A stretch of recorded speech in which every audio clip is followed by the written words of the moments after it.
Hija del mar es su primer libro, pero en unos meses saldrá su segunda novela. Había escrito ensayos sobre museos y patrimonio cultural en prensa y revistas y ahora es precursora también de las jornadas de novela histórica de Siero. Me pareció una oportunidad excelente, con las relaciones tan fantásticas que tengo con los compañeros, de poder traer aquí a Pola por primera vez estas jornadas y que los polesos y los asturianos y quienes quieran acercarse pues pudieran venir a disfrutar de autores de primera línea. Su primera historia trata de la cordobesa Ana María de Soto, que se hizo pasar por hombre para ingresar en la Armada Española en 1973. Pronto presentará un libro de la mano de la Universidad de Oviedo con artículos de prensa sobre personajes de Asturias o vinculados. Desde hace casi 20 años vive en Madrid.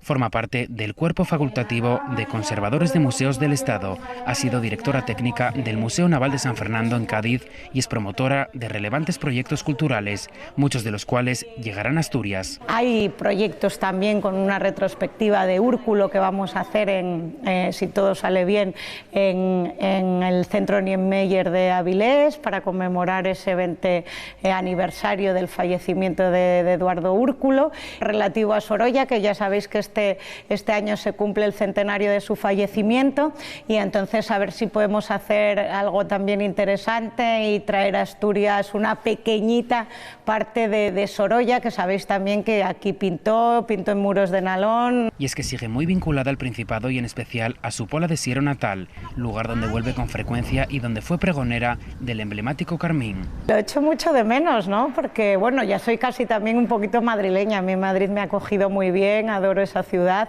pero evidentemente los vínculos con Asturias, esos irán en mi corazón de por vida, ¿no? O sea que, y tengo muchísima relación con Pola, de ahí que siempre intentemos, y con Asturias, ¿no? Pues traer proyectos bonitos aquí siempre que podemos. Alicia es historiadora del arte, periodista, escritora, funcionaria del Ministerio de Cultura, una mujer polifacética que no olvida sus orígenes y que acaba de dar el salto a la literatura histórica.